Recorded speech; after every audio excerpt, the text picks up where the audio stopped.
you're looking for intellectual, informed basketball takes, and you want to bring in media that knows what they're talking about, look no further than.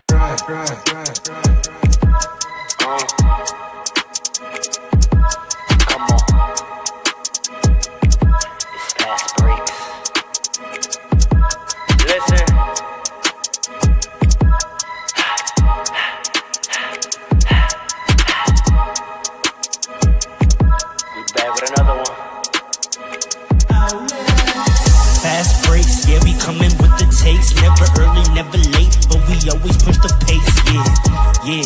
And we really study tape, y'all just view the highlights. Man, we really watching games, yeah. You just watch from the stands. We run 3-man weeks, Paul, Dre, and Allen, yeah. Way more than a fan. We got love for the game, we don't have to pretend. Got it out the mud like you get it off the glass. I'm the run the fast break, throw me the outlet. Yeah, we got it out the mud like you get it off the glass. Time to run the fast break, throw me the outlet. We on the break, it's fast break. We on the break, it's fast break. Let's go.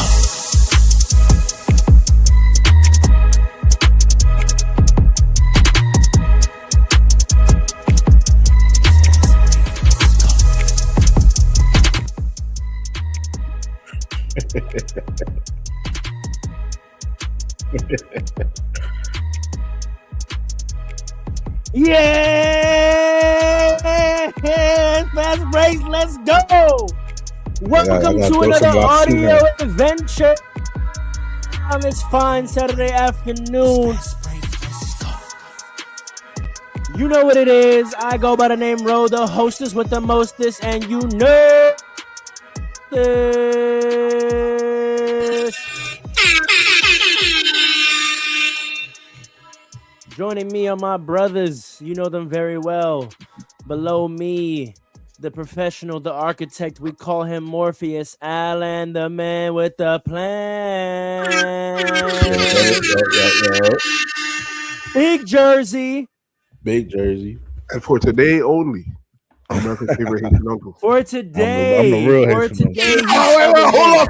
As America's favorite Haitian uncle. Wait, if you're going to be that, you know what you got to do.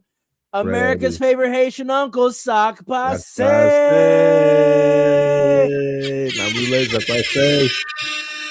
Yeah, man. Sac Passe. Oh, that's a fact. And then joining me to my left, of course, the stubborn one, the sturdy one, the coach, PRR Sports, Mr. 1995, Coach Paul in the building. Go on, big up yourself. Big up to all the fast break massive, you know. Yeah, man. Strict.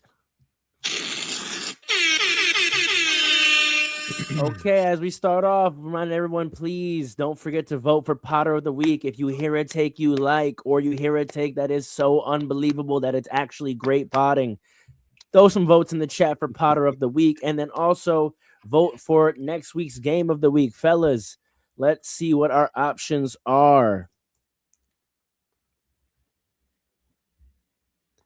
Next week, I mean, this was a really good week that just passed. Yeah. I'm not sure if I love the game we picked, but, you know, the people spoke. All right, what do we got this week? We got anything good on Sunday? We got Spurs, New York. That could be decent. We got Mini Denver tomorrow at 3:30. Any of those? Shout out to y'all.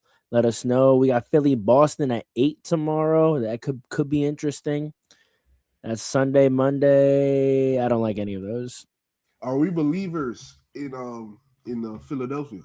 Tuesday, I don't like any of those at all. Because I'm hearing a lot of people. Wednesday, we get Thunder Knicks, which Paul's been begging for so long, but I actually don't think that'll be a good game at all. Yeah. Thursday, we got anything? Oh boy, we got LA and Denver. We know how those games go. Luka and Jokic facing off. We already know how that goes. That's a little bit of a late game though for a Thursday. To be fair, Friday we got honestly all trash. I mean, if we it's all trash. It's not all trash, but like a lot of them require the only decent ones on Friday require NBA League Pass, which we got, but I realize our fans may not have. So we'll be reviewing a game that they wouldn't have seen. So it looks like our best bet is probably tomorrow, honestly, the Sunday hoops.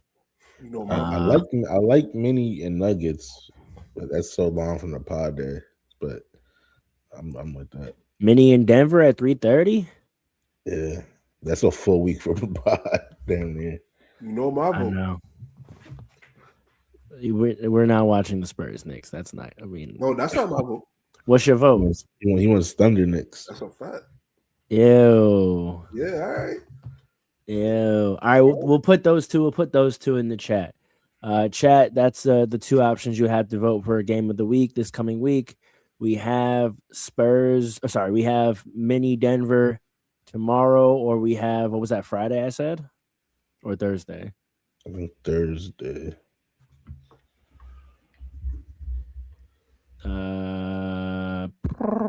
No. Wednesday. So we have Mini Denver tomorrow, or we have Wednesday Oklahoma versus New York. Y'all let us know which game y'all want us to break down. If we don't get any votes in the chat, we'll just vote at the end of the pod. Gentlemen, quick check-in. How y'all doing today? Chilling. It was an interesting night of hoops. I was gonna say, can we do a quick streaming debrief? Shout out to all the Fast Break fans that joined us on the stream last night. If you didn't, head over to our YouTube page at Fast Breaks Pod and check out the last night's stream. And don't forget to like, comment, and subscribe everywhere that you can see a podcast: YouTube, Twitch, IG, TikTok, Insta. You know where we at the Fast Breaks Podcast or Fast Breaks Pod. Fellas, debrief of last night's stream real quick. Overall, I think it was a good night of hoops. We got some good runs in. You're lying. All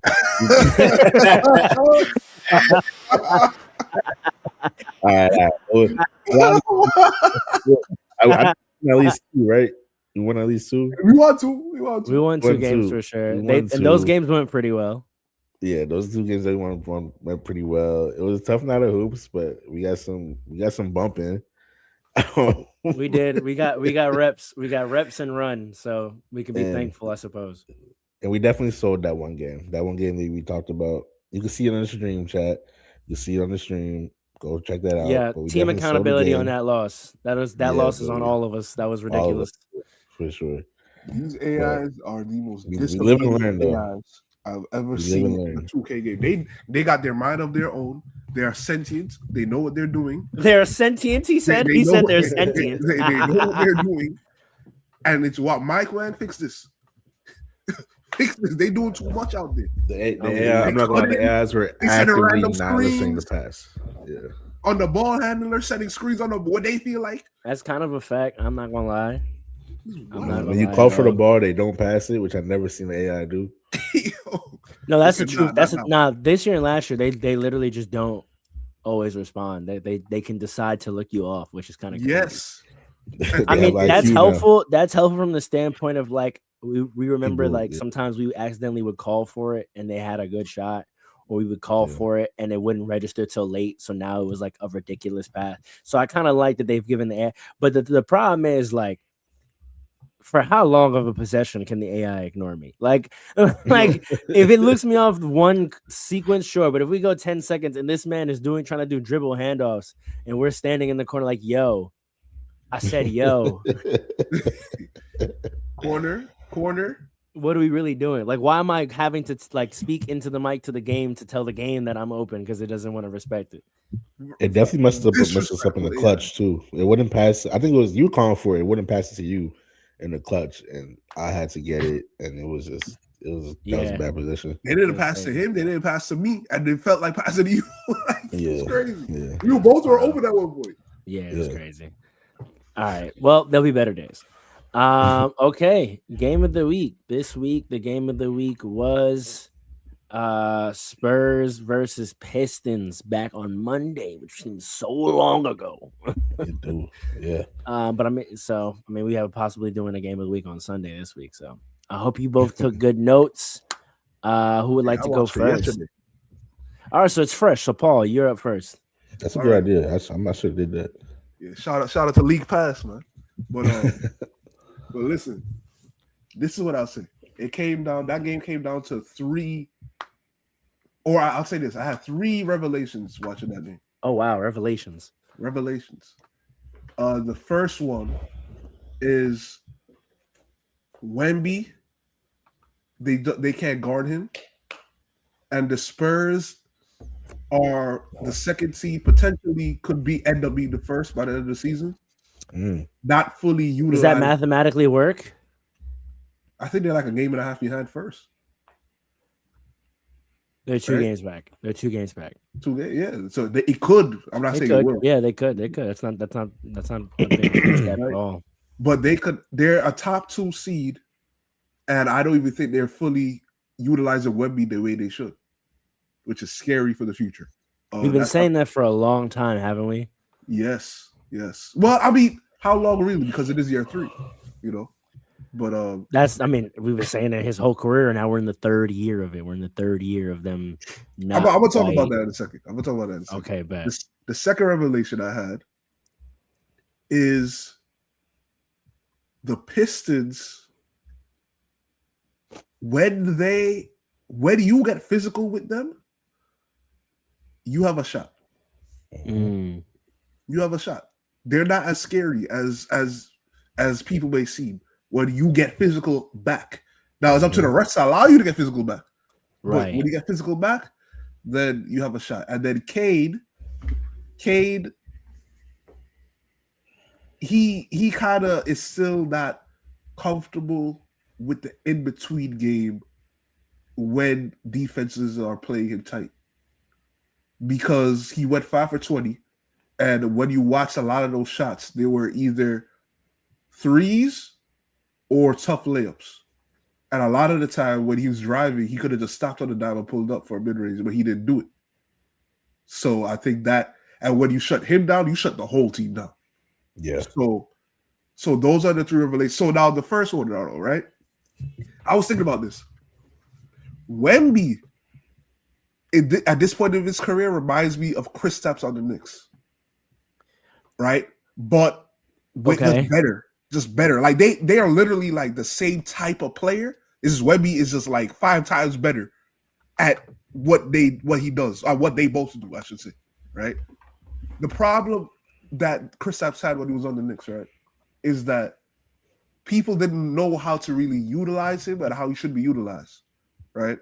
All right, I'm with you. I'm following. Right? He was good at decent enough at everything at his size that people were like, okay, you should make him shoot more from the outside because he has that and you don't want to limit him, right? Yeah. And then there were people that are saying, well, he's 7'3", just put him in the paint. Let him finish in the paint. There were people saying, run the mid-range game with him, pick and roll with him, right? They were saying only because he could literally do it all, right? But if you just simplify the game, and then the Knicks had a lot of issues going on at that time, so like that were surrounding him with Phil Jackson and all that. But I'm just saying, like, I see one commonality between his situation with the Knicks and Wemby's situation with the Spurs, in that they're so skilled and have such a wide variety of skills that they don't even know how to use. In my opinion, they don't want to simplify the game because it's almost like they don't want to hold back their young player. They want to make him feel like, yeah, I'm showcasing everything, so they just do everything. Like one possession, they run a pin down for him. The next possession, they're running a pick and pop. Next possession, he's running the ISO from the wing, right? And he could do it all, but it's like, if you just like put him in the paint or ran pick and roll with him the whole game, like you would have blew them out, right? Mm-hmm. And I'm not going to say you're going to get away with running pick and roll the whole game, but you force the defense. You, instead of just doing these random actions because you can do Wemby, you just milk the highest efficiency action and then force the defense to adjust, and then you play off of that. Simplify the game, right? Is it random or is it them trying to diversify their offense so that they're not predictable. But when you got somebody like Wemby, why are you worrying about diversification? Just do the same thing over and over and over again until they adjust, and then you adjust to that because you have that ability to adjust because you have a talented team and you have a talented big. That's what I think. You know what I mean? Like, could it be to preserve? Could it be to preserve his body? It could be that. I don't want to control. It could be that, but I also think it's just preparation for like the playoffs. Because in the playoffs, you got to be ready to adjust that. So you don't want that to be like your first time really adjusting stuff. That's what I think. Yeah, they're running through their whole playbook so that depending on what coverage they see, they have reps at every way to use him. So like, okay, if they're top locking him, we have reps of throwing it over or running him off the pin downs. Right. Okay, if they're staying home on him, okay, we have reps of picking and popping with him so that we can get guys to the basket. You know what I mean? Like maybe that they're just getting reps with him in different actions because at this point in the season, they're so good that like it's not like they're seeing defenses that are forcing them to react in real time during regular season games. Like they're not saying that every game is a cakewalk, but they can kind of go into the game plan offensively, just working through their stuff. And the Spurs have kind of always been like that. They play how they play and they play free ball movement and they run different things. And all of their players are basketball players who could be in any part of the action. The prime Spurs were like that, but continue. No. I see. Now we'll know that's the truth if come playoff time, they continue to just do all these different plays, right? Instead of just milking the high efficiency action. Now with Cade and the physicality and the defense and all of that. Let's talk about it. Listen, the Spurs are a scrappy team with a talented star. Mm-hmm. Teams like that don't win the chip. They are good. They are good. But wait, you mean the Pistons? I think that was a different type of. You said what? You mean? Are you talking about the Pistons right now? The Pistons. You said the Spurs. Oh, my fault. No, I said teams like that. You know, but you started off saying the Spurs. My fault. But you said you mean Cade and the Pistons. Yeah, the Cade and the Pistons are a scrappy team with a good young superstar. Yeah, okay. Teams like that don't win the chip. When you get physical with them back, and this is why. Listen, I didn't talk about the Knicks and the Spurs. I mean, the Knicks and the Pistons game, but this is why I'm not worried because unfortunately, with the Knicks, they don't get up for every game. It's not good, but it happens a lot in the NBA with more veteran teams. It just is what it is. It's not good, but it is what it is, right? When you get physical back with them, which is what's going to happen in the playoffs, they struggle. They struggle. Their shooting is not as they have good shooters, they have capable shooters, but they don't have enough shooting. It seems like, right? Number one. Number two, running to the paint, driving to the paint, being physical, all that athleticism. If you're allowed to get physical with guys like that, it bothers them, right? Even Cade, he missed a lot of layups because they weren't wide open. They were contested. He was getting bumped. He was getting hit. All these players, Holland was getting hit.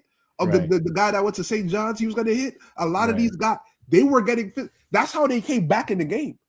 The looks that the Spurs had were higher quality looks all game.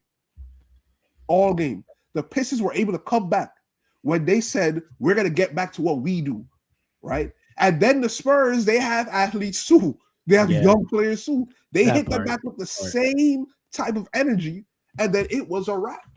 It was a wrap. I think that's why those two teams are specifically matched, like are uniquely matched up, though, right? And I'm thinking about the Cade, Stephon Castle matchup. Like, while not to make this not to put down your Knicks point, but I think why other teams should be afraid is because while that strategy is true, you have to have the same amount of young athletes as the Pistons do to do it for 4 quarters. And I think that's what's interesting about the Spurs when they play the Pistons is the Spurs have just as many young athletes who can do it for 4 quarters. Stephon Castle was picking him up from full for 4 quarters and then still having energy to then be an offensive contributor on the other end. He actually picked up for D Fox, who didn't shoot that well that game, right? Like, So that's the interesting thing about the way these two teams match. I agree with you, but I think in the playoffs, most teams play like that. I thought I'm just thinking about other rosters in the East that have that kind of young athletic talent. Like I don't think Boston has it. I don't think the Knicks have it. They have athleticism, but it's not that young. So 4/4 of it, I think, is a question. And then I think the Cavs kind of have it, but I don't even know if the Cavs are going to get there.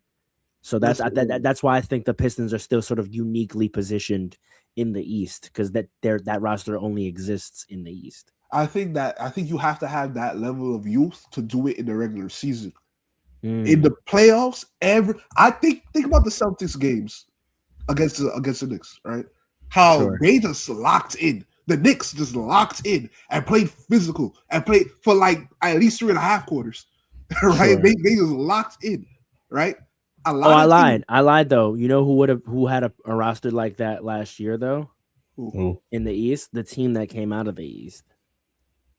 They had young athletes, and I think that proved itself with how like Hallie got a lot of the credit for like having a clutch moment in each series, but that team was able to operate efficiently and at a high level in every fourth quarter that whole playoffs, and they had a lot of young athletes. So that's kind of that's why I hate what happened to Hallie for so many reasons, but also because like I would have loved to see Cade's ascension in the context of Hallie being a reigning king of the East. Like the way those two rosters would have matched up would have been incredibly intriguing to me. Now their roster is not completely different, but materially different. And when Hallie comes back, we don't necessarily know what they're going to be. But that's kind of my point. Like you said all that about those veteran teams, but both those veteran teams didn't make it. Like the young athletic team is the one that got past them. So I think the coach is the reason why we didn't make it. No, of course. I'm just saying in terms of this point in this argument, right? Like there's something to be said for the fact that the Pacers had that kind of young athletic roster centered around a 2010 point guard, and they did get out the East and they got to a game 7 of the finals. So I don't know if we can so definitively say those kind of teams don't win a chip. I mean, they didn't win. That's fair. That's fair. I mean? So, any other final thoughts on this game? You made some good points. No, I mean that's really it. Like I think that physicality and all of that, like that scrappiness and all of that. Like you brought up the Pacers. The Pacers were a better offensive team than the Pistons are. Probably. I might agree with that. Probably. You know what I mean? Like I think they had more offensive talent. I would actually want to look at the productivity numbers. Like I want to know if the Pacers actually scored more per game than these Pistons do. But I mean, it's undoubtedly on paper they had more offensive talent for sure. Yeah, I'm actually going to look that up. While Alan, you want to transition and give your thoughts? I'm going to look that up. Yeah, and off the top of my head, I want to say the Pacers definitely do. If I remember, I feel like they were the more higher scoring teams last season.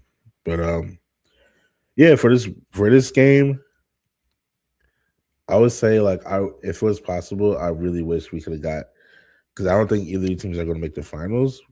Or I don't know. I don't know if they're going to make the finals, but if this team could meet in the playoffs, I think that would make a really, really good series. But I'm going to echo the things Paul said about the physicality, because I agree. Can I tap back in and answer the question real quick before you really get into it? All right. The Indiana Pacers finished. Now, of course, the season's not over when I go to the Pistons.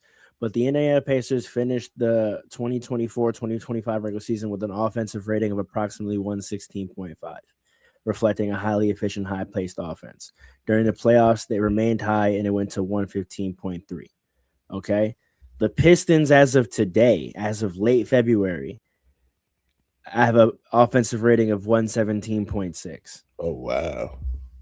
Did not expect and they that. average 117.5 points per game. Now, in this year's NBA, that's not that high. It's 11th in terms of points per game, and it's 10th in terms of offensive rating. But raw comparison, they are incredibly comparable offenses productivity wise. Just putting that out there. Very understood.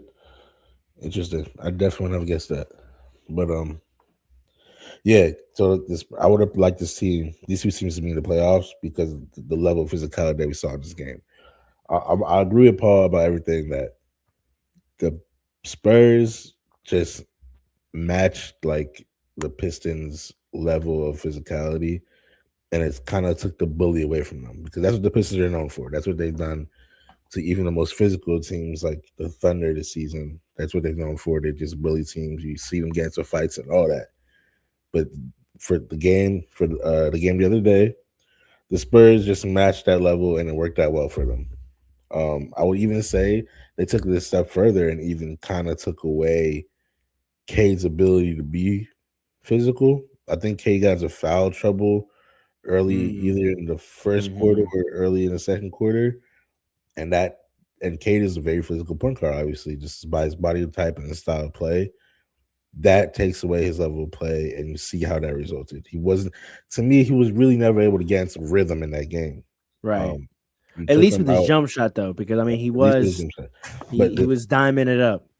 He was diming it up, but it wasn't just his jump shot too. Like Paul mentioned, he wasn't making it. Obviously, because you got Wemby down there, you're not going to make the layups. It was giving him tough looks all night. When it comes to his scoring, he was not able to get rid of them all night because you got Wemby down there messing up everybody's shot. Right. He only went like 2 for 9 for threes, I think, and that was within his 5. I think he went 5 for 26 actually. His shooting. I've never seen him try to shoot his way out of a bad shooting performance that much before. And I think the crazy thing about it is he did that and still dimed. Yeah, it kind of felt like I'm a prove a point game, and that he just didn't ever win. Yeah. But somehow it didn't. Like he still was keeping the offense moving. It was a very interesting thing because like other guys shot well, like Ausar shot well, Paul Reed shot well, Jalen Duren shot amazing, and maybe he should have got more shots. Jalen Duren did really good. Jalen Duren played a great game despite being visible. A lot of it was like just being scrappy though. Yeah. It wasn't like they were calling plays, you know? Right. I mean, I could argue he outplayed Wemby. It's close. See, this is the thing. I was about to say my next point was going to be, like, to me, Wemby is so like different of a matchup. Like he's kind of like a game breaker. Like he didn't score well in this game. I don't think he shot well. I don't know if you can pull up his 6 of 16, 2 of 5 from 3. He had 21 and 17. Yeah, he didn't shoot well to me, but his presence that he put himself in, like he's just dominating the game with his sheer presence and his 6 blocks. Yeah, six blocks. But even more so than that, they should if like changing the shot was a stat, he'd be an all-time leader already by now. Right. Like there was so many possessions where like I saw dudes like doing a Steve Nash dribble. At one point, I saw Tobias Harris do like a hook shot or something, or maybe like I remember that. Yeah, and like that, like I immediately thought about do you practice that shot? That shot. That's funny, man. Like because that's what his presence does. What kind of shot is that? And on top of that, he did that on the defensive end, but on the offensive end, his presence became a problem for them too. I think Paul mentioned it, but like they were spamming pick and rolls at some point, and Devin Vassell was eating off of that. Mm-hmm. You know what I mean? They'll do a pick and roll, and because he's a 7'6" monster, you have no choice but to put 2 people down there in the paint. Anytime he touches the paint, you're gonna put 2 people on him. And if you have a decent point guard or anybody ball handling, they're gonna notice like the open person in the corner. And even if the person's not open, they get closed out. There's so much ground and space you got to cover that you're at the mercy of Devin Vassell, who either pump fakes you or takes one dribble past you or whatever the case is. Right. And that all stems from like Wemby's ability to just draw you in. It's gravity. It's like Steph Curry's gravity in a different form. He has his own gravity, and he's like I said, he's a game breaker. That's video game stuff. We don't see stuff like that, and I think the Spurs have done a good job so far of building around him. Like I said, you have 2 ball handlers in De'Aaron Fox, Stephon Castle, who are pretty good in pick and roll. And then you have wings in Devin Vassell and Julian Champagnie. Shout out to St. John's. I think Champagnie. Bow. Yeah, Champagnie. Yeah. That's it. Yeah. And they did a good job of eating off the threes. He had a very good game. Good old-fashioned ball movement that we know the Spurs to do in this new form and age of Wemby. We had 2 St. John guys in there. Who's the other? The Pistons got their guard. I forgot his name. The one with the dreads. Oh, Javonte Green. No. Dennis Jenkins. Jenkins. He went to St. John's. Yeah. So overall, I think that was a really good game by the Spurs. I agree with you, Paul, about like the spamming thing, because I don't know exactly how you're gonna stop it, but obviously the playoffs with enough tape, I think the best coaches in the world, which the NBA coaches are, there's gonna be a way. I just don't know off the top of my head, but yeah, Wemby's a game breaker, and it's kind of scary that only in year 3 he could like really impose himself on a game this much and really win a game without shooting well. That's the mark of a really, really good player. When you're not shooting well, you can still affect the game that much. Like that was to me, that was dominant. Right. Like he was dominant throughout that whole game. Where you could impose yourself and make your presence felt in every aspect of the game. That's the mark of a true player, of a great player. And before we know it, like his MVP time is coming. But the Fast Break family knows like how we feel about Wemby up here. For sure. I don't have too much more to add to what you all said. I was sort of chiming in to amplify the points you both were making. The only thing I would add is I think because these rosters are so similar in what their strengths are, not necessarily the types of players, because other than young athletic people, obviously, the Spurs are built around a huge giant and the Pistons are built around a point guard. But in terms of sort of the balance of talents they have, I thought, and you mentioned him, I thought Vassell's quality of shot and his ability to be efficient and high volume made a huge difference as well, whereas the Pistons shooter couldn't get off, right? So if you look at the point guard matchup, De'Aaron Fox goes 4-17. So him and Cade offensively from a scoring standpoint don't have a tremendous amount of impact, but Cade, got in there with the 10 assists. Fox had 7 as well. Okay, watch that out. Stephon Castle shot, about average. Also had 16. He also had 11 assists. Champagnie chopped in 17. Again, Wembanyama only had 21, and he has 17 boards. Well, Jaren matches that basically, other than the blocks, with 25 and 14. He goes 10 to 13 from the field, right? Phenomenal. Ronald Holland, for much as he did struggle, he did give you 15. So that's still sort of matching what you got from the Spurs starters, and you got 10 from Paul Reed. This game is lost by 11 points. Duncan Robinson goes 5 of 15, 3 of 11 from 3. And Tobias Harris only takes 6 shots for only 4 points. And I think that's the difference there. Like you said, because Cade was never created an advantage in his matchup, the only person that was able to eat off his aggressiveness was Duren. Just being scrappy and getting some pick and roll looks. But all the shooters for the Pistons really didn't get great looks and or didn't knock it down. Whereas the Spurs role players all were able to shoot efficiently and knock down shots. Devin Vassell going 10 of 14, 7-11 from 3 is crazy.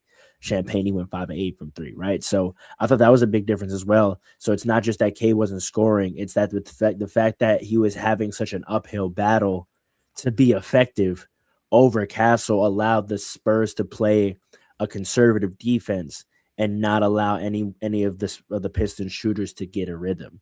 I mean, you're not winning. You're not winning a game against the top team in the NBA with Tobias Harris only having 6 shots. We know how important he is. Again, when we talk about the playoffs, when we talk about veterans stepping up. I mean, it seems like every team Tobias has ever been on, he's the X factor, right? So without a doubt, I think Tobias Harris, for the second stint, will be incredibly important for the Pistons. Like, he was the X factor back in the Drummond days, and he's the X factor again now.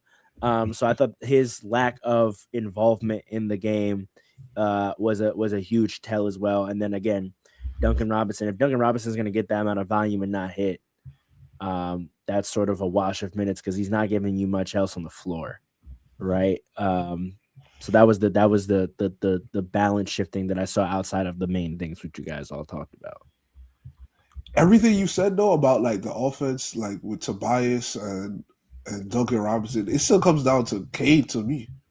Well, that's my point. Like I said, I think we talked about Cade's the matchup that he had with Stephon. It wasn't just that he wasn't scoring and so they weren't getting those points. Yeah. It's that he never created an advantage or a reason for the Spurs. He never created gravity in that game. Yeah, he never made the Spurs react to him which would get those guys more open shots. So because they played him straight up, he kept attacking. That's how you get a 26 shot night out of Cade Cunningham, which is very uncharacteristic. Not by much, but it is uncharacteristic. That's why I was impressed that he still had 11 assists.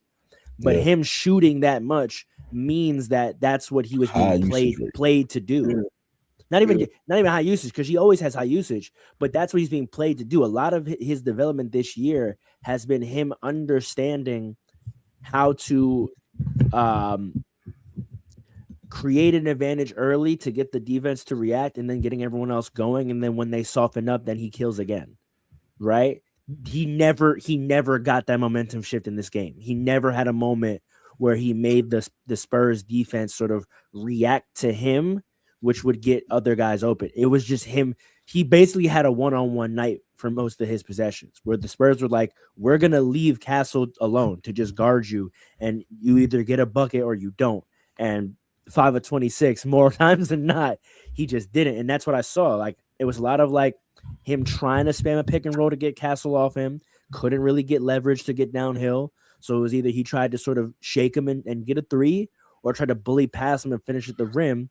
And I shouldn't say it's not gonna work, because he obviously was just coming off a 40-point game where all of that stuff was going right, like all his bag was working. So it was one of those nights where like the defense was playing you to really dig in your bag, and there wasn't much there at the bottom of the bag that day. But I'm saying the impact of that beyond him not scoring was that these shooters didn't get off. Like there was no like trickle down effect of the star for the Pistons that night, and they still put up 104, but that's because Duren went crazy. I think we forget how young Cade is. He looks like he's 30, but he's. He plays very mature. His game has matured very fast. That's a fact. But he's very young. This core is still very young, and I think they're still trying to like figure out the best ways to use him, right? And because you found a way in which you could become the best team in the East on paper, right? Like record wise, right? but clip that.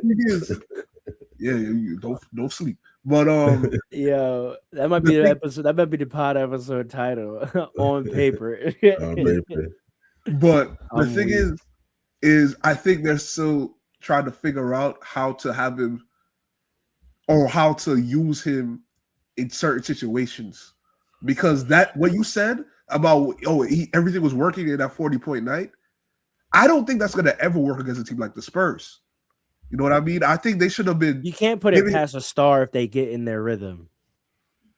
Yeah, but the thing is that I don't think he would ever get into his rhythm the way that he plays this year.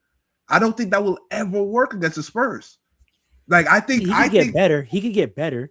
Like I think what he needs is it's the same thing with every superstar's development. It's like you need your engine starter stuff. You need your default. This is always going to work against any matchup stuff that right. You can get to either early, or if you're cold, you can get to get yourself back into some rhythm. And most young players don't have that. Most young players come in with maybe one signature move. It's discovered by the end of your second year, and then you have to. It's the Ja cross jab, right? It's the Halliburton Hezzy pull up, right? Like we all seen these guys come in with these signature moves, and it gets scouted. And then the next level is when you find something else that is higher level, more advanced, that you but also move. Basic. But also basic at the same time that you can get to, that you know is going to work every time. And you can either start the game like that and you get yourself going early, or you come out, feel the game out, and if you don't have your shots going, you get to that. It's Kevin Durant's pull up at the free throw line. It's LeBron James taking someone down in the post, hitting a little spin for a baseline, right? It's I can go on and on and on and on about like your sort of pet moves. And I think, not to switch gears too much, but I think Cade is realizing these things in real time, because if y'all watched his game against who was it? Who did they just play? Cleveland. Yeah, if you watch the game against Cleveland, there was a move he was spamming, and it's the same sig move that Shea has put as his signature, and it's the midi bump fade. That's actually, I forgot to mention. I remember when you were saying that like he wasn't taking a lot of mid range. I think he definitely learned so much from the film of the Spurs game, because in that Cleveland game he was spamming that bump fade where he can get the drive, and he's 6'6", right? He's 6'6", 220, right? Castle is his height, but I think he probably has a little bit of strength on Castle. He never tried to get to that. He always tried to get past or shoot over. And I think he watched him and he realized like I never got to my mini bag. And like that is for most superstars, that's the staple. That's the shot you can get to that's gonna work and it can get you your rhythm. And he spammed the hell out of that versus Cleveland, just going left, downhill, good shoulder, pound dribble back, little pull up. That's what I was about to say. He needed to get to a Shea bag. Yeah, he needed to get to a Shea bag, and he never did it. You know what I mean? So that, but I think he didn't do it because of. I think it's because of like the style of play that he usually. I think it's consistency. I think he took the matchup too personally. Yeah. Like the shots he was taking and the fact that he took 26, I think that and the mere fact that the Spurs weren't helping, like the fact that the game presented itself as like you either kill this guy or that's what it is. Like he got his assists in other ways. It was the national TV game. He was like I think he took it, and you know what? I like that because I've been crying for players to take it personally, and he's coming off of just announcing himself as the best American player. So the mentality I like. I just think I just think that there was a step to go strategically, and I think I love the fact that it seems like he made the correction almost immediately. Like he sat down with the coaches, watched film, and came out the next game against another, not a top seed, but another team that people are talking about in the East prior to James Harden injury, which we'll talk about later. And he made an immediate adjustment. He goes 25, 11 to 21 from the field, 10 assists. 10 rebounds, 7 assists. Like that's the thing I like to see. Yeah, I agree.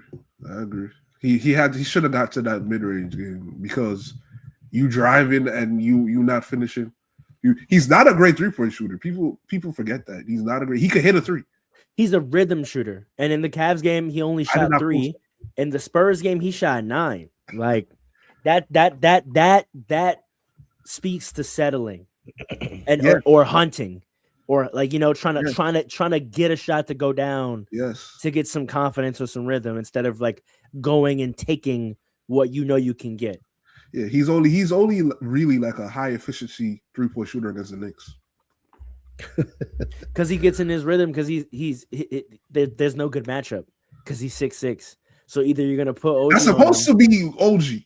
Yeah, but if you put OG on him, now your wings is like you. The Pistons is hard. It's hard, and this is the same thing with the Pacers. It's hard to hide Brunson from a 2010 point guard. I'm gonna find you. I'm either gonna screen and get you on me, or I'm gonna get the ball to whoever you're guarding. Yeah. Like that's these other point guards who just about scoring. Yeah, put another good defender on him, and put Brunson on a corner boy who may get 6 shots that game, maybe 4. Right? Exactly. The 2010 style point guards, you cannot do that. I'm coming in the game. I don't care if you're guarding me or someone else. I'm looking for you. Our game plan is to attack you. Maybe not every possession, but I'm gonna make sure in leverage moments that I'm either getting you to switch onto me in the screen, or I'm gonna get you to switch onto one of our scorers, like a Tobias Harris, and tell him go to work. Yeah. So that's why it doesn't work, because he's a 2010 mindset guy. Same thing with Hallie. My last thought on this it's more of a question than last thought. Why was Asar Thompson didn't play like the whole fourth quarter? I didn't understand why. It's not like I wasn't going to check his stats just now actually, because like I was just like, what was he doing that he didn't play the whole fourth quarter? Hey, but his brother can't shoot like that. That's why. Does he sit the whole fourth? They were trying to. I think his skill set in this matchup, it just wasn't. I mean, he was all right. In 18 minutes, he was 4 or 6 from 8. I just think spacing. I think spacing wise, with Duncan not shooting well, I think they spammed like Levert and Jenkins to try to get some more spacing on the court. Yes. But the Spurs still just stayed home. That was the problem. He tried it. I also think we didn't mention this. I also think that was definitely a game where they missed Beef Stew for sure. Made stew? I didn't hear.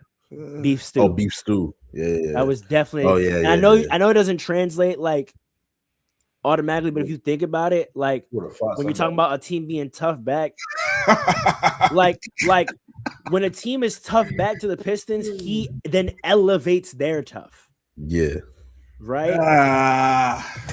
Also, I think he might be their best screener, and they could have run more off-ball work for Cade to get easier shots. A lot of Cade's work was on ball, and I like Beef Stew in there as he shoots better than Duren, so he's more of a pick and pop option, which allows Cade to get downhill. Because if Stew pops, you got to choose to either stay or drop. I think he just gives them a different look. He has a skill set. He's an important part of the team for a reason. I would have liked to see him involved in that matchup. That's all. I'm not saying he would have came and had 30 and 25, but shout out to Beef Stew. What'd y'all draft me for then? Man, I hit hot. All right, let's move on. Time for the rapid take segment. We're gonna go 30 seconds today based on time and our late start. Let me pull up the timer real quick. You guys are going to have to be efficient in getting your takes off today. Sheesh. 30 seconds? Yes, sir. Say what you need to say. Don't beat around the bush. No, I don't want to invite, I guess. Here we go. Yes, sir. Yes, sir.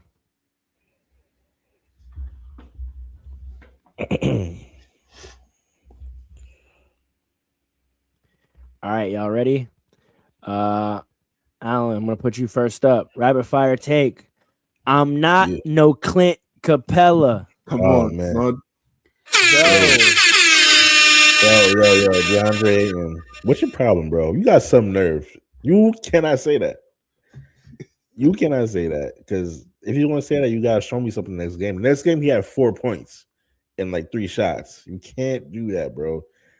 Like, you're not that guy. You're a bust at this point. Oh, no, he's a bust, man. He's number 1 pick. You can't do that. Clint Capella has a great career. Your career has not been as good as Clint Capella.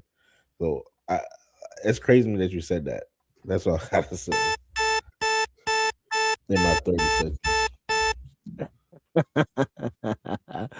Okay, Paul. I'm not no Clint Capella. Go. He'll be better off if he was Clint Capella.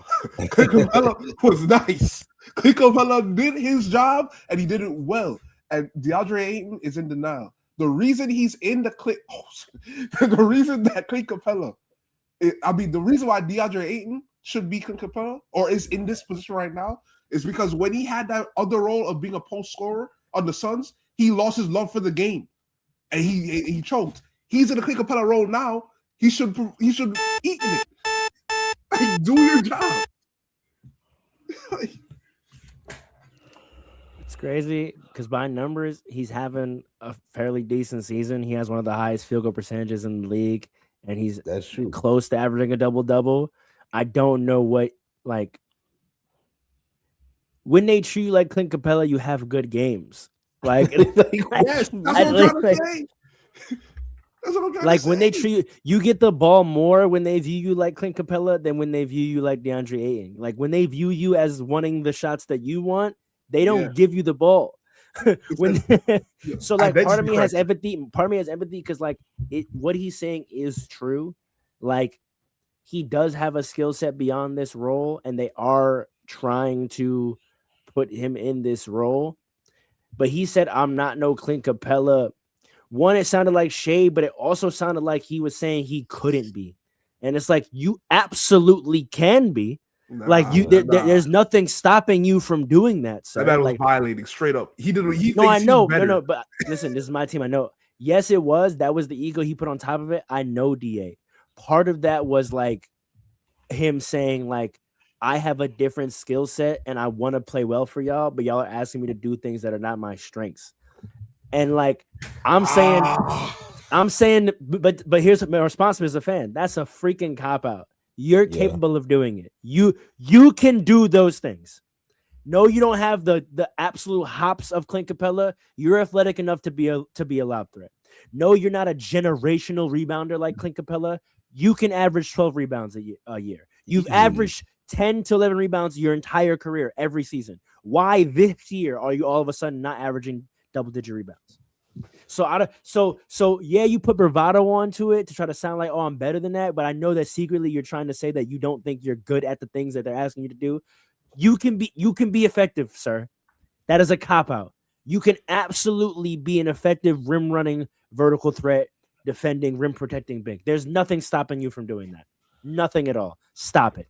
Next topic. You don't want to be. That's wrong. Harden's thumb. Paul, on you. Harden's thumb. Impact on the East. Harden's thumb. Listen, I'm gonna be really quick with this. Thumb, no thumb, whatever.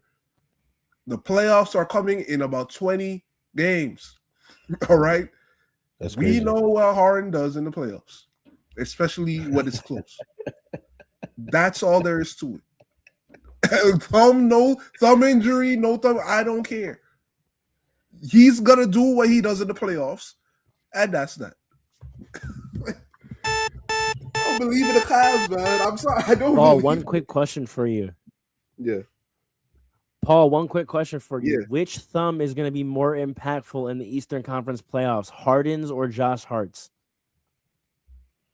Next take, man. Go to Allen, man. Go to Allen. Yo, chat, vote in the chat. Which thumb will be more impactful in this year's Eastern Conference playoffs, James Harden's or Josh Hart's?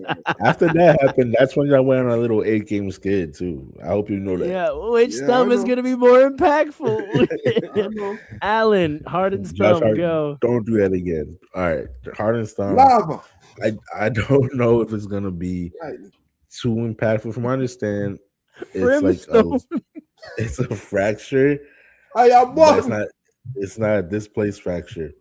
So I don't know how severe the injury is. I think it's not going to affect his role on the team or it's going to make him play too much worse because he's already taken a step back in his role. Since he's been in the Cavs, he's already averaging only 18 as opposed to 25.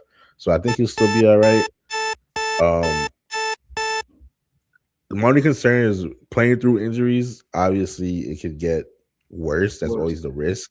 Yeah. So, well, I think overall, I think his play will still be good. Solid.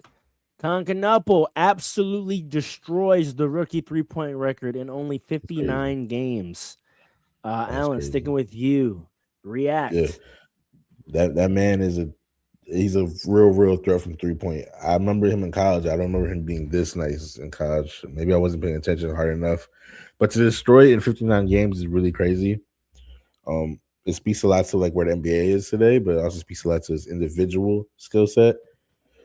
I think he's going to be. I said it before. I think he's going to be. He could win a 3-point contest. I think he's going to be one of the greatest shooters if he stays on course.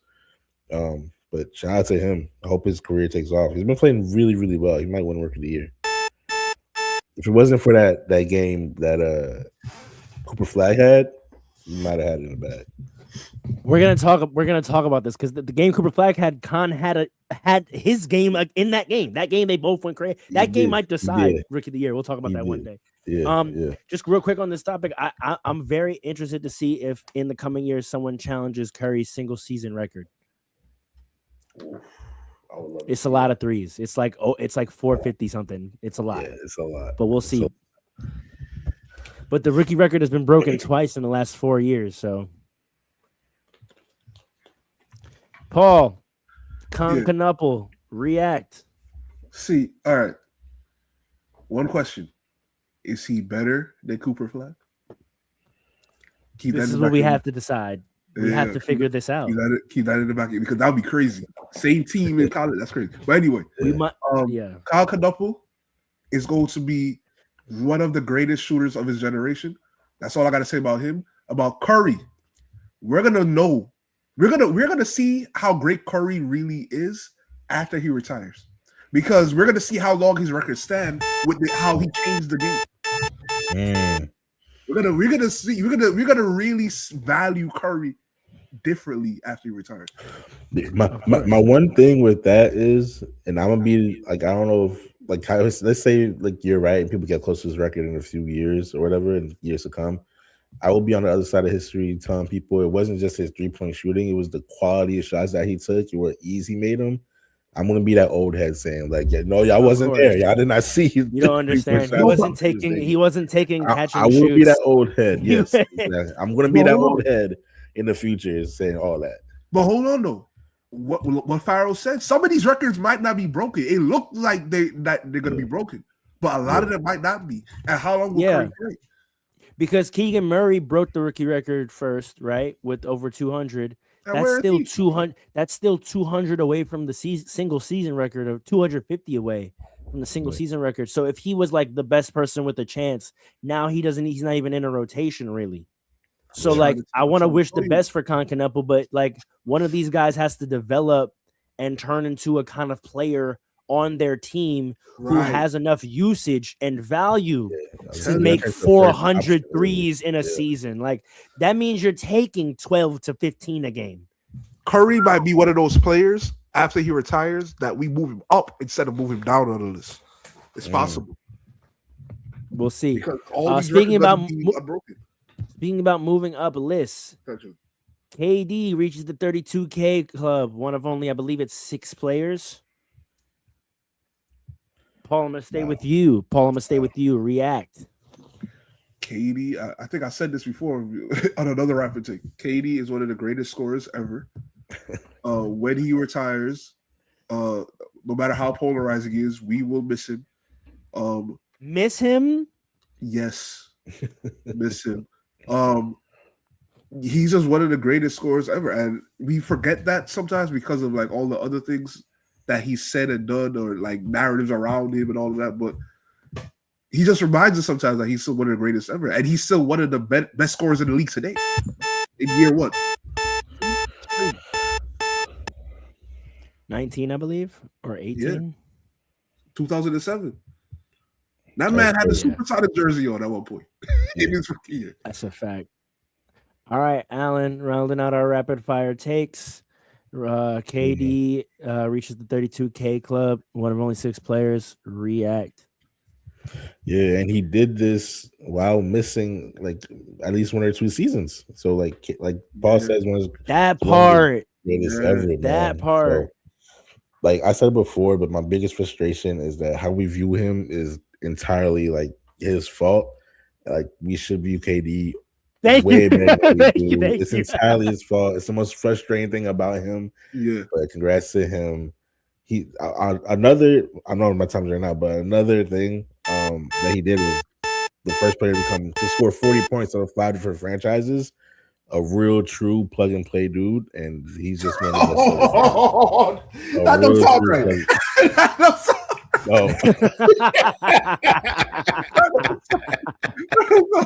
I can't plug and play. That's crazy. No. I'll talk about from an NBA. I don't know what y'all talking about. I'm talking from an NBA perspective. Players me and Alan's minds were in the gutter. Yeah, I thought you was talking about some dude.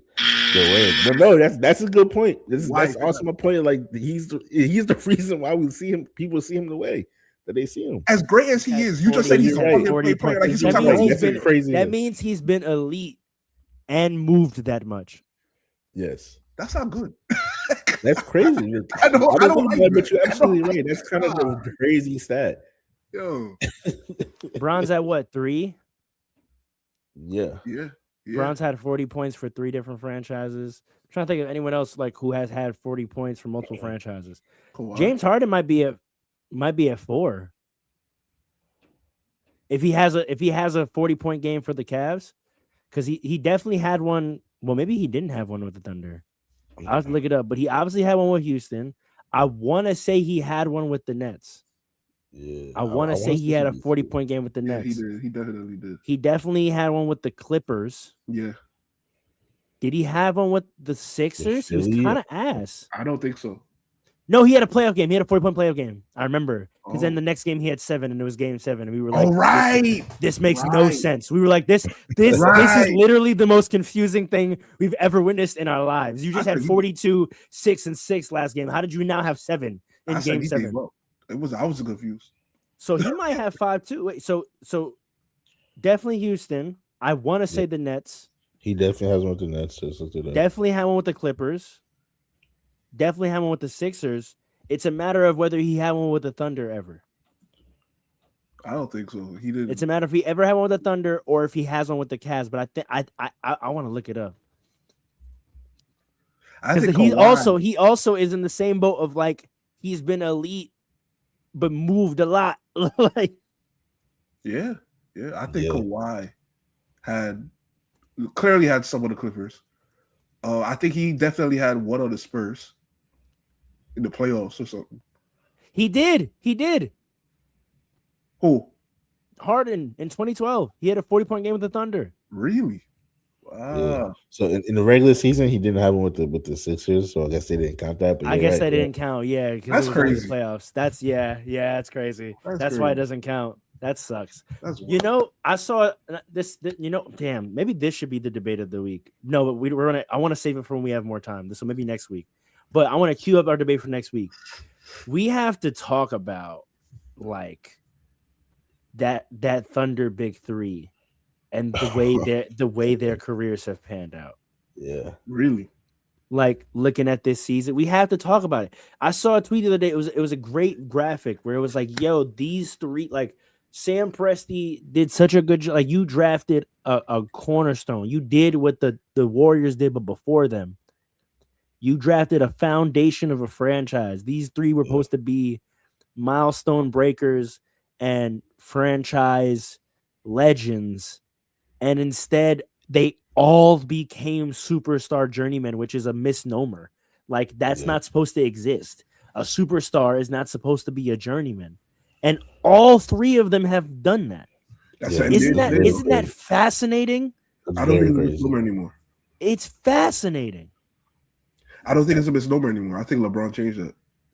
No, but LeBron's not a journeyman. He has 3 jerseys. That's not a they all have 5+ jerseys, bro. Several teams. It's a lot of teams. We don't have time to get into it, but we have to really talk. Like, I want to really dissect that next. Like, that's insane that all those men have put on that many jerseys. No, it is nuts. It is insane. But it's not. I don't think it's a misnomer. You got to talk about it next week. You would have to give me another out of those 3. You have to give me another example of a superstar journeyman. I think your definition of journeyman is a problem. You get 3. I would say 4+. 4+ is a journeyman. I can't call you a journeyman on 3 teams because most superstars probably end up on 3 teams. Because like back in the day, it was like your main team. Then you went to a second team to try to win one when you were kind of old, and then there was the team you were retired with. No, I think usually it was like 2 max. But we've seen 3 before. It's like 2 to 3. Not as great as LeBron was though.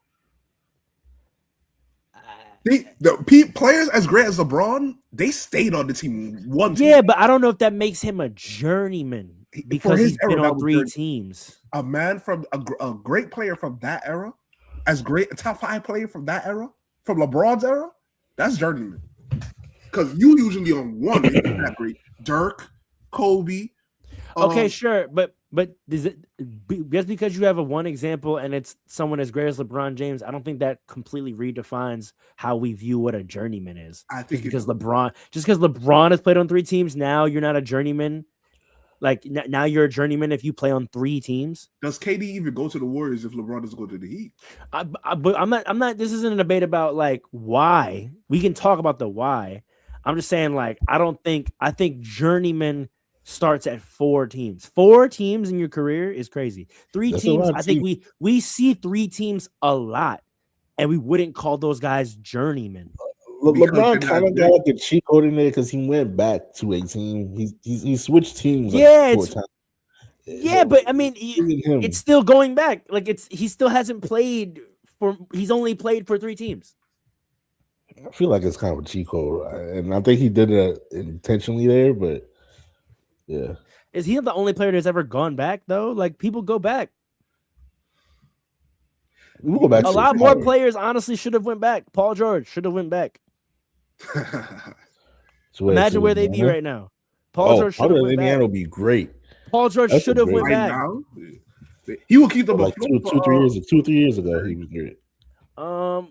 Dwayne Wade should have went back earlier. Earlier. Who else can I name that should have went back?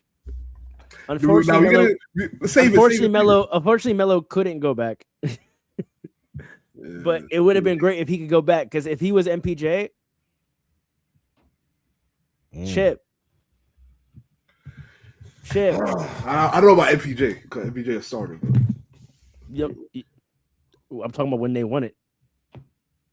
He was a starter. Melo could have started for that Nuggets team and been absolutely. Oh, you talking about going to the? Oh, I thought you meant he should have went back to. No, I'm talking about play. I'm talking about more players should have went back to their squad, because like you're saying, like LeBron going back, like is kind of a cheat code for not having a 14 because he went back. But I'm like, nah, we've seen players go back, and I'm arguing more players should have gone back. Like Melo should have went back, but he wasn't able to. Like it wasn't an option. But like that would have been great. Carmelo was a Knick. That's why he didn't go back. That's why he been trying to go back. Yeah. Ask him. Ask him. Yeah. Who else should have went back? Vince Carter should have went back. When? What year? Whenever his Nets run was done. Nah, I can't say that. Who else should have went back? I'm trying to think. Nah, Dwight shouldn't have gone back. Dwight made the right decision. No, but wait, he did. Dwight did end up going back. He went back to the Lakers and got a chip. Going back is helpful sometimes. Sometimes you should go back. Al Horford went back and got a chip. That's a fact. You feel me? Like Al Horford. Sometimes you gotta go back, bro. Sometimes, hey, he got beef with them now. I don't know if you heard. He has the chip now, but there was a reason he left in the first place. He got coerced into coming back and getting a chip, and then now he got beef again. That's crazy. I know what the beef is. They said, "All right, you're gonna retire now, big buddy," and he was like, "Nah," and they were like, "Well."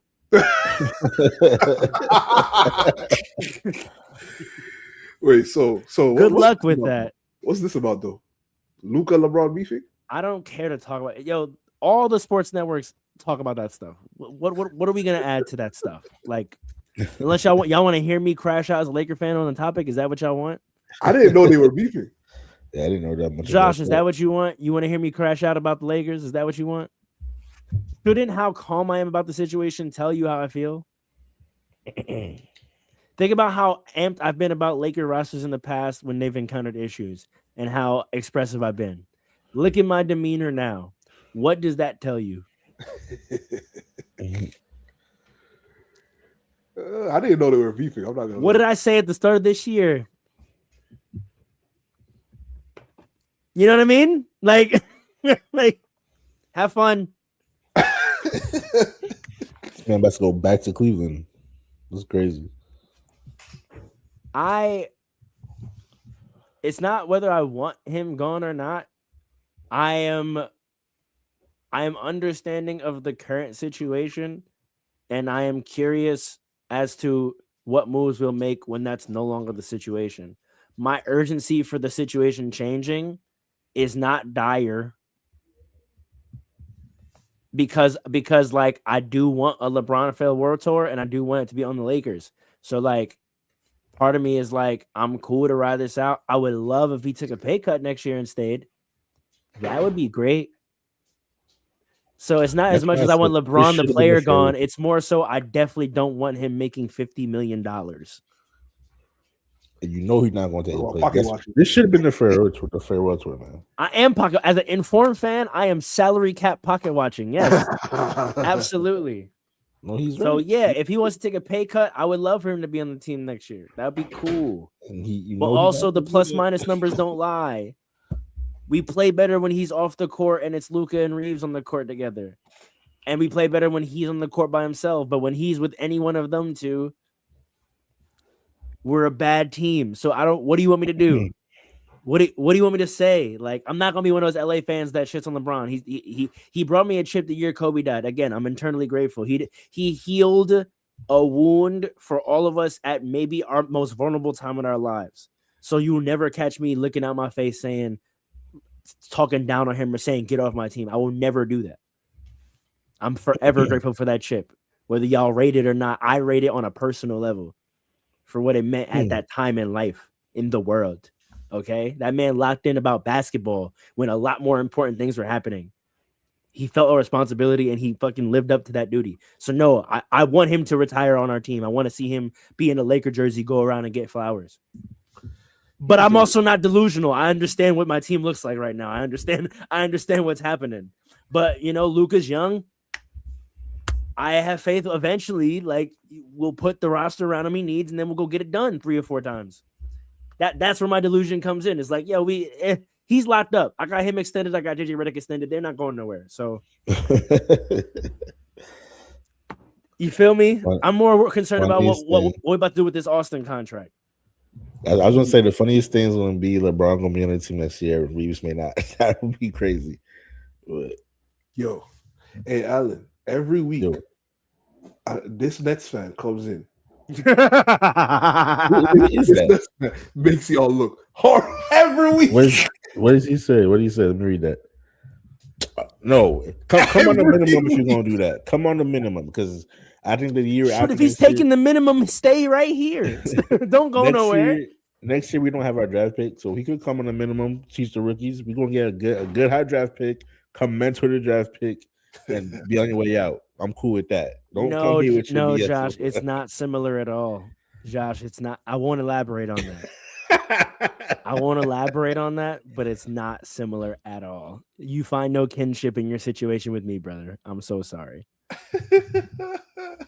I don't want that either. I don't want that either.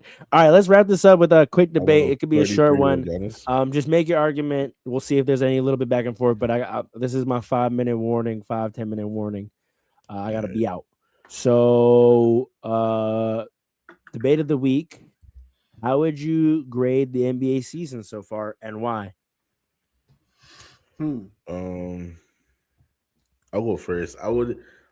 It's hard to say. I rate it kind of like a B, like a solid B. I feel like it hasn't been super duper engaging to me. I feel like last year I was a little bit more engaged, and maybe that's due to outside factors. I don't know. Overall, a lot more games available. People are worried about that, but there's a national game on TV like generally every night because of new channels.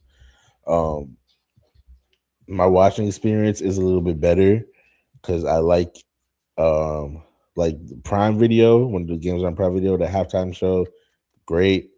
NBC with Carmelo on them, really good. ESPN is still a little subpar, except when they have the TNC on. Other than that, I think the games have been of decent quality. I remember that this time last year we had maybe 3 70-point games, right? If you remember that, with Donovan Mitchell. Donovan Mitchell, Luka. We haven't gotten a lot of that this season. You know what I mean? A lot of stars have been out for a little bit. Shea's been out for a little bit. Jokic was out for a little bit. So it's causing a lot of confusion with who's going to win MVP. So I feel like that discourse and talk has been a little slower than usual. But overall, the qualities of the game hasn't gone down at all. But maybe fan engagement, as far as I could tell, at least I don't have any numbers. Obviously, the NBA would have that data, but as far as all that and just how I feel after all that about it, after all that, I think I rate it like a solid B. You know. After all that. Go ahead, Paul. I would give it a B plus. Really? I do. I think this year more than ever, I've realized how important markets are in the NBA. Like the basketball. I've been saying that for 3 years on this podcast. Yeah, no, yes, you have. Yes, you have. All right, look, man. The quest for greatness is what defines how interesting an NBA team is, right? I mean, an NBA season is, right? Who's on a quest to rise up the ranks, top 10, within the top 10 of all time. That's how I view a great season, right? Because of the fact that we've had a different champion every year, right? And we've had the ultimate, I guess that's the ultimate sign of parity. We haven't been able to have that quest for greatness. So I'm looking at the next best thing, or I guess the criteria underneath that criteria, that main criteria to me, the competition, still good. The style that we're seeing in the league, it's it is what it is. There's a lot of threes. We had a good. It is what it is. It is what it is. They're still like the top teams are still playing good ball. We have some potential but young superstars, but we have more young superstars coming up.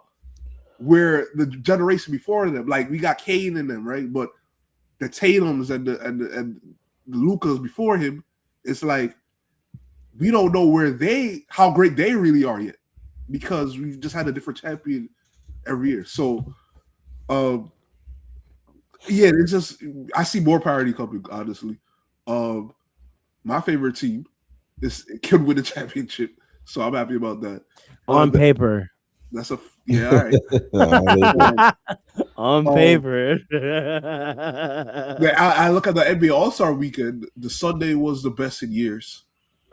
I think that's the biggest factor why I give it like a B plus instead of like a B or B minus. So I'm not mad at it. There's a lot of things. I will say this. There's a lot of things that Adam Silver has to look at before they get worse. Here we go. Can I pass the ball? Pass the ball, because y'all know me. Y'all know how I analyze the NBA as an entity. This season is a strong B minus, and it's only a B minus because the young superstars have been holding it up, and the All-Star game was good this year. Yeah. That's the only thing keeping it in the B territory. Y'all, and this is fair. Y'all are talking about all on-court stuff, and on-court it hasn't been bad. But as you have pointed out, not only have stars who were healthy to start the season missed a lot of time, Shea has disappeared for the last 2 months. Jokic just got back, right? So our 2 MVP candidates just missed the whole middle of the season. Right. We didn't get to see them play. You know who would have given us one of those 50 or 60-point games this year? Probably Shea. Yeah.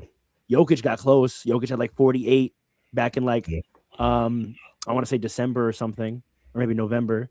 So the 2 guys who were likely to do it to give us a memorable historic performance, gone for the middle of the season. On top of that, we came into the season missing 4 superstars. 4. Dame gone, Tatum gone, Kyrie gone, and Halliburton gone. So that already took a slice of the cake off the top of the season before it even started. I'm talking about the reigning Eastern Conference champs are out of the picture. You feel me? Yeah. The Mavericks were done before they started, so the Cooper Flag thing was like, yeah, we'll see him be a good rookie, and that's it. But it's over, right? So superstar play. The young guys are holding it together. A lot of the older mid superstars are cooking, but we don't know if it's going to lead to any winning. And so that's the thing. It's like the middle-aged superstars are cooking, but their teams are shaky, and then the young superstars, their teams are good and they're cooking, but we don't know if we believe it yet. So like, there's no certainty or any real anxiety to anything we're watching, right? Like we really don't know or have a level of feeling about what's going to happen. That's one. 2, what's I about to say? Damn. It was another thing about the players. Huh? Adam Silver? No, I'm gonna get to that because all the off-court stuff is what I'm saying is what's dragging it down. Let me just get to that because the young players I think are holding up, but the quality on court, we're missing all those stars. We're not getting those highlighted performances. No one's taking regular season matchups personally anymore, so there's no good on court narratives, no good beefs. I mean, we had a couple fights last night that was cool. The whole Pistons fight was a whole big deal. But that game didn't even mean anything. At least this Thunder Nuggets game meant something. And then off the court, y'all know I always say the NBA is a soap opera TV show, and this season has sucked. Yeah, there's been no narrative. You got guys getting arrested and suspended for gambling. You have NBA coaches, active NBA coaches and alum vets arrested for a gambling scandal. You have real live like above board tanking happening in front of our faces to the point where the league office has to actually acknowledge it and say we're going to start punishing people. That's a fact. I mean, I'm trying to think of what else has happened off the court this season. It's been there was 2 more scandals that I was thinking of before my memory just absolutely left me at 140.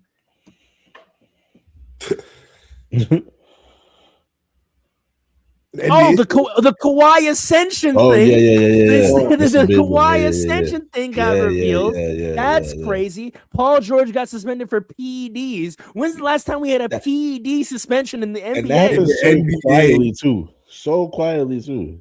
Because of in the context of the whole season, it was kind of like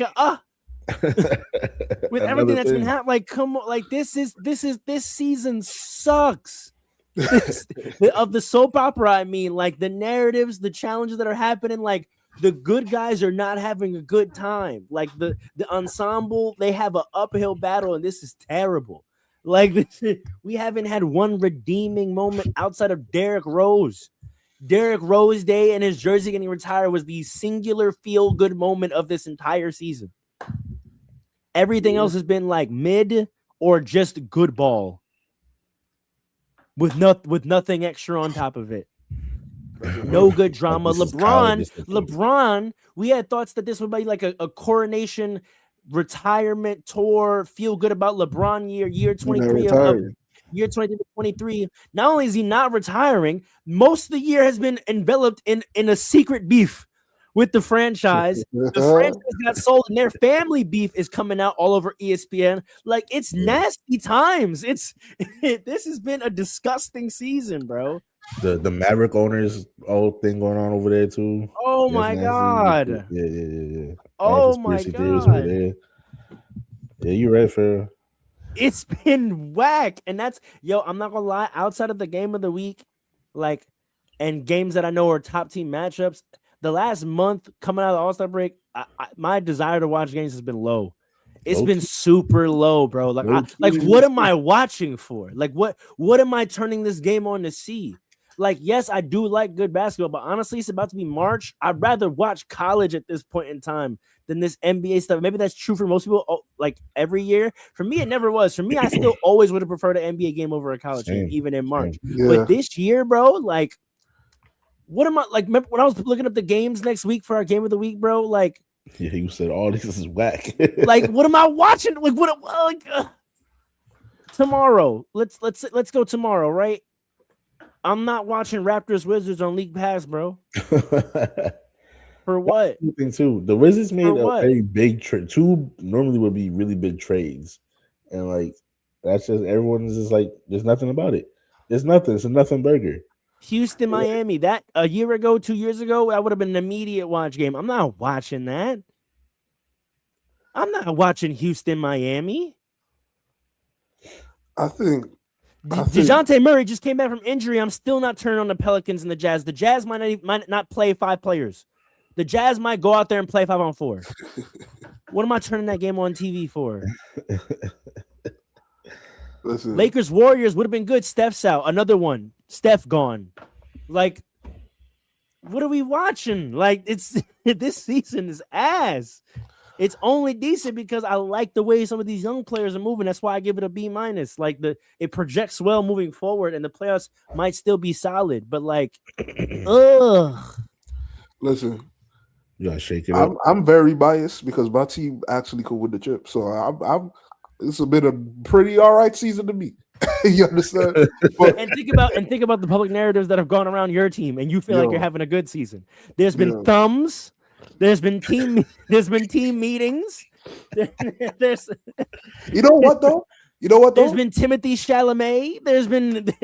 Yeah, I don't know how he became like the modern the face of Knicks fandom. Like, yo. But anyway, I low-key blame the Knicks though for this.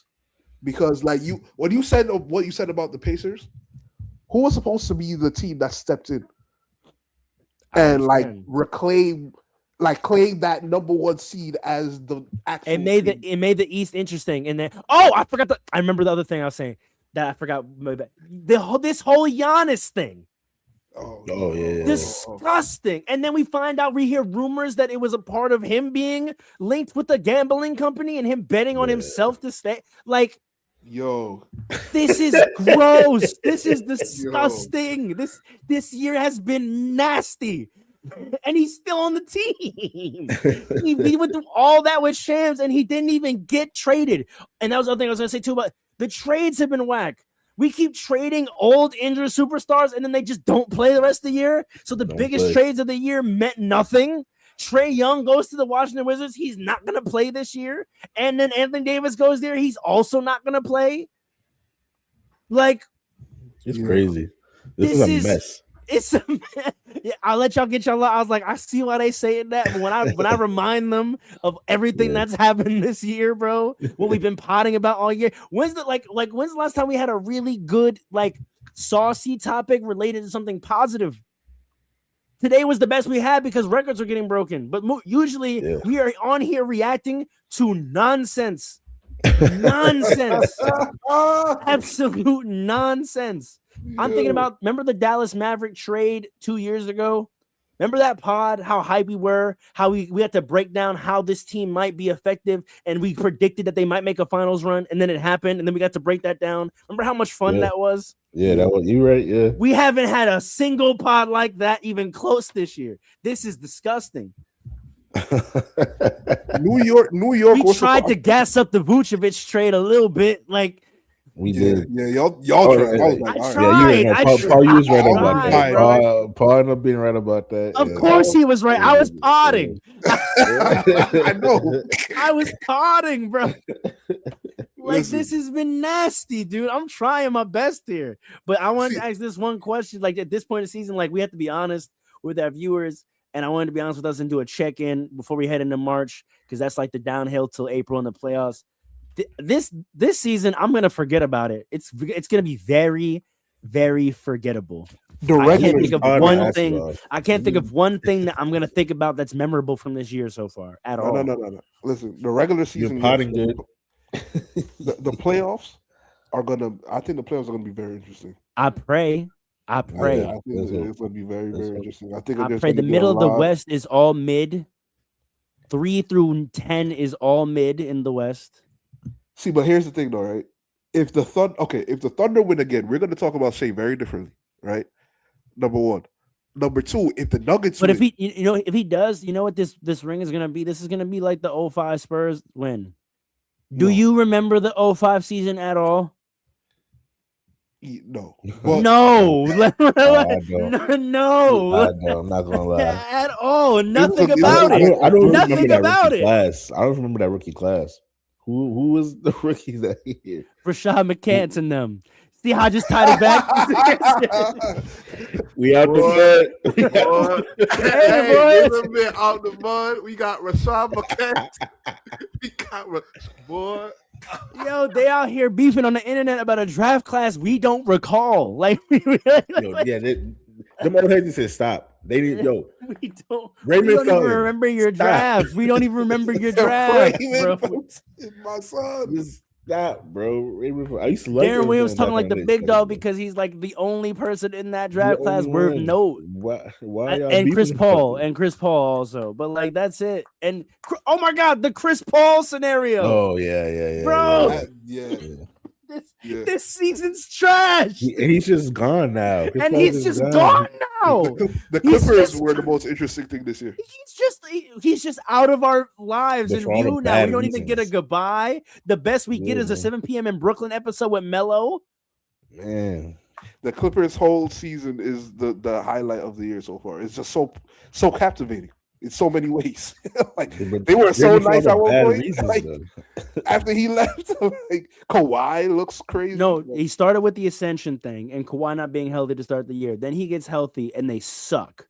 Yes. Then they get nice. He gets nice, and then Harden gets traded. Yes. No. And before that was the Chris Paul thing. It was Chris Paul thing. No. It was ascension. It was ascension. Yeah. They suck. Chris Paul won. Yeah. Kawhi gets healthy and starts playing well. They start playing well. Chris Paul 2, Chris Paul gone. Yeah, that's not Harden trade. It's still not done because now the investigation has to come to a close soon. That could drop any day now. The investigation. Horrendous, bro. Horrendous. I gotta get out of here, but I'm sorry I had to bring in the harsh truth and remind y'all and the audience that this season has been horrible. horrible, bro. This is like I said. I think the playoffs are going to be very good. Number one, and number two, I think the reason why the season has been kind of bland is because the Knicks had that month of January, and the Thunder kind of just fell off a little bit. All right. But no, like I think that's the reason why. Like the Knicks are supposed to be the story of the East, and I think when it comes to the West, we're trying to see if the Thunder are for real. And right now, it's looking like they're looking very beatable. So it's like, right. Remember the start of the season, it was supposed to be, they're going to challenge the 7-3-9 Warriors. That went out the window by December. Pretty quickly, Jalen Williams. Very quickly. Jalen Williams. It went out the window very quickly. So even that kind of, like, they're just another really good year. Like, it's not even nothing historic or, like, it's nothing. There's nothing. Yeah. You're right, man. Maybe we're just spoiled by the 2010s. No, because the 2000s were. I'm telling you, it all comes back to the quest for greatness. There was always somebody from the 80s. Listen, you had the 50s with Bill Russell, right, and Wilt. The 60s, you still have Bill Russell and Wilt, right? Yes. The 70s. They were on drugs and all that, so we don't know what was with the ABA and all that. We don't know what was going on. We don't know. And then the 70s, they were on drugs. Listen, did y'all hear Lamar Odom this week? You said what? Lamar Odom, did y'all hear him this week? Oh no! Hey, not too much. Not too much. Let's go check that out. Go check out. Not too much, please. But then you had the 80s. You had Bird and Magic reviving the NBA, right? After they were united again. Yeah, I'm still crying. The 70s, they were on drugs. Ask Michael Jordan about his teammates. I understand. You know what I understand. Right? Then you had the 90s. This man, Michael Jordan, became on his back. Great on his back. Then you had the 2000s. Kobe. On his back. Then you had LeBron up till now. LeBron, Curry, and Durant. We gotta start saying that the way Magic and Bird share that era, respectfully, LeBron shares this era with Curry and Durant, whether he likes it or not. I'm not mad at that. Whether he likes it or not. Absolutely. LeBron, and I would say the 2000s. I would say Kobe probably created more distance, but I would still say it's Kobe, Shaq, and Duncan. Fair enough. Yeah. For a fact. Right. So you had players on the quest for right now. Who's on the quest for greatness? They all look like those great players. Well, one of them is in rehabilitation, which was one of the points I made. One of the guys we had in that conversation is literally reattaching his Achilles to his heel currently. Yeah. So that's part of why that's a big one. Like we don't get to see this guy. Like mind you, they were defending a chip, and then that happened. So we don't even get the narrative of like, oh, you got to fight to get it back type of stuff. Like when the Spurs would lose and then circle the block. We don't even get that. Yeah. Right. The other one, he has his predecessor still on his team. Yeah. Luka. Mind you, he's cooking, leading the league in scoring. It don't mean nothing. Nothing. Currently. Part of that is his fault, though, but we could talk about a little bit, but like in terms of in terms of the quest for greatness, is like he's in the scenario that he's in, respectfully. You feel me? Yeah. Shea, he's doing it, and still, there's still something missing for me. He's not in that. He's just not in that class. He's just not there. He's just not there. In that class. He could get there, but he's not there. So we can't fool the people. Like we love Ant. The NBA would love right now. I think the NBA is pushing Ant. And Ant's pushing himself a lot more than they have in the past. I've seen a lot of Ant. He wants to be the biggest superstar, but he doesn't want to carry the mantle of the league. The face, he was a face. Yeah, have great power comes great responsibility. He wants to be the most popular NBA player, but he doesn't want to be regarded as the leader of the league. Great power, great responsibility. Can't have you taking either too. You think he's fighting a lot now? If he's like the actual face of the league, he's gonna be fired every day, every post game. some curse flying out his mouth. I gotta go, but sorry to end on that sad note, but like, this season sucks. Watch the Knicks if you want entertainment, folks. Oh man, badly, bro. Yeah, watch Josh Hart. Nah, watch Cat. You don't know what he gonna do on a night-to-night basis. Watch Jalen Brunson. Watch. Hey man, hey man, it's Rashad McCants. We out the front. Yeah. Light it up, boy. We got out the ball. We got Rashad McCants. We got Rashad McCants. Who's 81? Classic.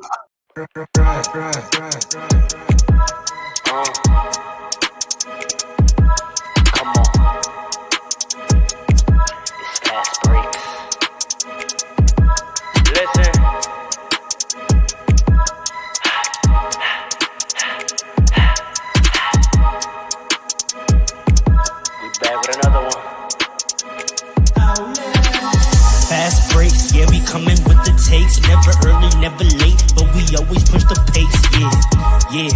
And we really study tape, y'all just view the highlights, man, we really watching games, yeah. You just watch from the stands, we run 3-man weeks, Paul, Dre, and Allen, yeah. Way more than a fan, we got love for the game, we don't have to pretend. Got it out the mud like you get it off the glass. I'm the run the fast break, throw me the outlet. Yeah, we got it out the mud like you get it off the glass. I'm the run the fast break, throw me the